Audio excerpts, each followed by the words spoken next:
It's about time, it's about time.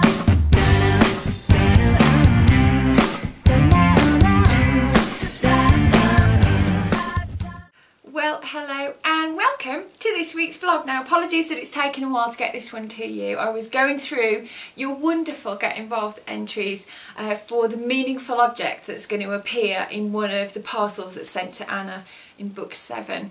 I was trying to get the right one. I wanted to make sure I got one that was really good. And so my winner of this Get Involved challenge is Cheryl Saunders. Well done, Cheryl. Cheryl suggested a silver daisy charm that kind of reminds Anna of her grandmother, and I really like that. I like the ideas and the possibilities of that story. So that is going to appear in book 7, which will be out at the end of next year. And Cheryl, your name's going to appear in the thank you. So congratulations and thank you so much for your brilliant entry. Now, don't worry if I didn't choose your entry. Like I said, there's lots of opportunities to get involved in book 7. I'm writing it now.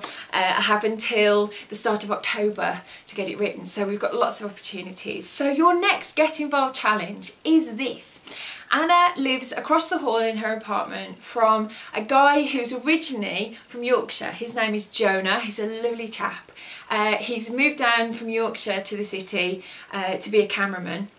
And he kind of finds a kindred spirit in Anna because she's moved originally from Cornwall to come and find a job in the city. And so they meet once a week and they kind of put the world to rights. Now, Jonah has a dog, and his dog is a border collie, and I want you to tell me the name of his dog. It's a really, really simple one this week. You have until Friday to get your entry in. To enter, use the hashtag GetInvolved, and you can tweet me at Wordsmith. You can email me mirandawordy@gmail.com. You can leave a message, leave a comment underneath this blog. You can also enter at Facebook. My page is Miranda Dickinson, author. And get your thinking caps on, give me some good dog names, and I'll announce the winner in next week's vlog. So have fun with that one. Now, I have one question this week. It's from the lovely Joanna Cannon. Hi Joanna. Joanna is a fantastic writer. I'll put a link to her blog on this blog so you can go and read her great stuff. And she wants to know what my experiences are of writing with and without an agent. It's always a classic thing that I think writers have to decide, is whether they want to have somebody who represents them or if they want to do it themselves. I think if you self-publish, perhaps you don't need an agent at the moment, but because I went down the traditional publishing route, I did it kind of slightly differently. Those of you who know my story will know that I was discovered, and my book was discovered on the autonomy.com website by Avon, which is part of HarperCollins, and I was offered a 3-book deal. Now, because I was offered the deal and I signed the deal, I felt that I didn't need an agent. I had quite a lot of agents who contacted me at that time because when the news broke, because, you know, they wanted to work with me, which was lovely, but I didn't feel like I knew any of them, and I felt I would have been rushed into making a decision.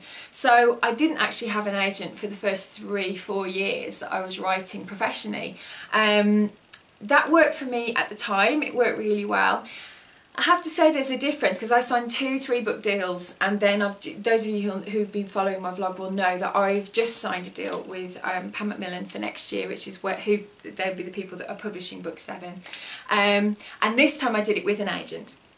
Now, I took my time finding an agent, and I found somebody who I felt really understood me, not just as a person but also as a writer, and where I want to go and the kind of stories that I want to tell. And so my agent Hannah is brilliant, because she'd kind of always been a friend for quite a few years since I started writing, and actually she was quite surprised when I phoned her up and said, would you be interested in representing me? What I would say is that it really helps to have somebody who you know is fighting your corner. And it doesn't mean to say that it's always a battle in publishing, it isn't, but at the end of the day, you kind of need to have somebody, I think, who is there for you when you need some moral support, who can have the difficult conversations when they need to happen. And in any business, in any job, you have to have difficult conversations. It means that you can kind of keep yourself away from that when you're working with your editor at the publisher. It means that you can kind of get on with the job of writing, which really at the end of the day is what we want to be doing. We don't want to be having conversations about money and royalties and all that kind of stuff. Now, different people use agents in different ways. Some of my friends, their agent will read the first draft of their novel, they'll work on ideas for the novel with their agent, and then it will go to the publisher. Because I haven't written that way traditionally, I don't tend to work that way. Hannah will always read anything that I want to show her, and she's brilliant at coming up with ideas and giving input. But I don't expect her to sort of edit my work before it goes out, if that makes sense. But some people do, and different agents work in different ways. I think you can do it both ways. I do think it's nice to have somebody who's on your side. I have changed my opinion of what I think an agent does over the years, because like I said, I found out that actually it was really useful to have somebody who was fighting my corner. And having gone through the experience of negotiating a new deal and talking with other publishers, there were 3 other publishers that were kind of involved in that, and it was really nice to not have to be the one making, you know, going out there and doing all the negotiations. It was really good to have somebody else doing it for me. So I think it works both ways. I think you've got to do something that's right for you. It's a very personal thing. But I would recommend, if you can find someone who you think believes in you as a person, believes in you as a writer, then I think it's a really good idea. One thing I would say, and it's something that's not said before you sign a deal or before you become a published author, is actually it's down to you who you want to work with. It's not about jumping at the first opportunity of somebody getting involved and, you know, somebody coming up and saying, I want to be your agent. You need to really find someone who, you know, you think would represent you in the best way. And at the end of the day, your agent works for you. So kind of, it's a bit of a roundabout question, but I think it has to be your decision, and if you find somebody who really supports you, then I'd say go for it. So I hope that answers your question.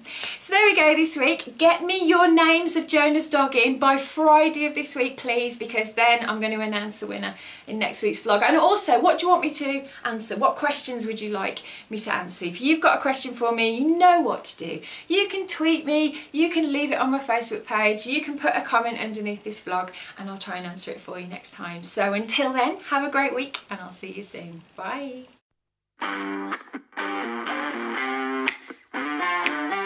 It's about time.